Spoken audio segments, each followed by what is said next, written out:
buenos días. Estamos otra vez aquí en Reavivados por su palabra. Este día nosotros vamos a terminar de leer y estudiar el libro de Hechos. Hay muchas cosas, muchos detalles, mucha enseñanza e instrucción para nosotros como cristianos en este libro.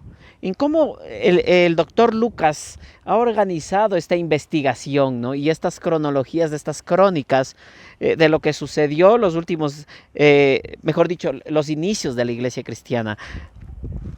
Y hoy a leer el último capítulo del libro de Hechos, el capítulo 28, nosotros vamos a ver cómo después del naufragio que habíamos visto el día de ayer, ahora Pablo tiene que llegar a Roma.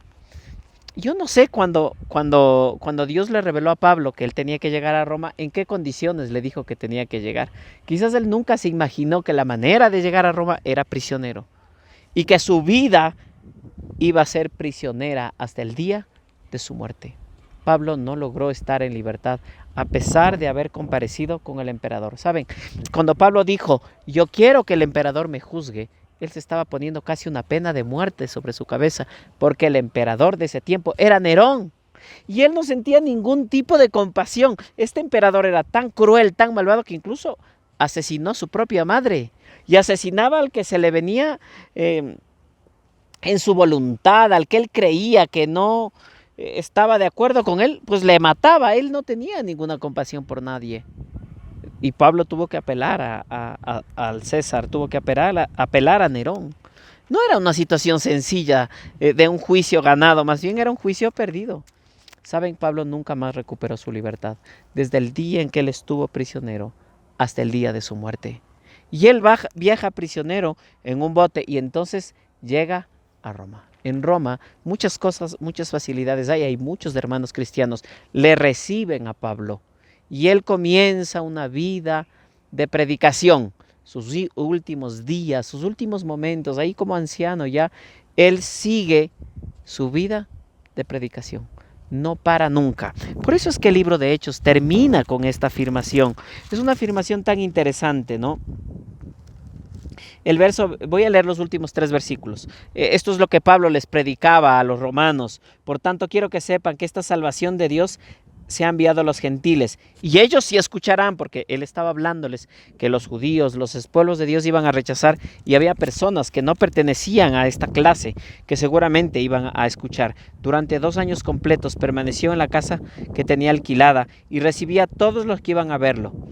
Y predicaba el reino de Dios y enseñaba acerca del Señor Jesucristo sin impedimento y sin temor alguno. Lo que sí hubo posibilidad es que él tuviera una especie de libertad condicional. Hubo momentos en que él estuvo en la casa del emperador y hubo momentos que él tenía esta casa alquilada. Mucho tiempo él tuvo para predicar y predicar. Y dice la Biblia, él pasó predicando hasta el fin. La pasión que él sentía por este evangelio, por el Señor Jesucristo y la salvación y la gracia, era algo que no dejó de hablar de ninguna manera. Y desde la cárcel, desde sus prisiones, desde sus cadenas, escribió las cartas que vamos a comenzar a revisar, muchas de ellas desde Roma. Y él tenía mucha preocupación por la iglesia. La predicación era algo que a él le apasionaba, porque había encontrado al dueño de este mensaje, y el dueño de este mensaje es Jesús. Y esta mañana yo te animo a que tú también te encuentres con el dueño de este mensaje, para que él impulse en tu corazón, lo mismo que Pablo, una pasión por predicar a Jesucristo, al crucificado, al que nos salva, del que nos debemos y que recibimos todo. Vamos a agradecer a Dios por todo esto que Él nos ha dejado escrito en el libro de Hechos. Querido Dios, durante estos 28 días hemos venido revisando cómo el Espíritu puede obrar en hombres comunes, en hombres que no tienen capacidades, en hombres que no tienen intelecto, Señor. Y cómo tú puedes hacer, oh Dios, de ellos gente poderosa en tu obra, Señor. Úsanos.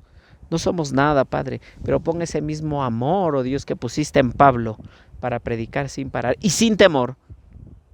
Oh Padre Celestial, que hablemos de ti, porque eres el Rey, porque nos amas. Gracias por tu palabra y gracias por el mensaje que tú nos das cada día, Señor, y la oportunidad de conocerte, oh Dios. Acompáñanos este día, oh Dios. En el nombre de Jesús. Amén. Un buen día.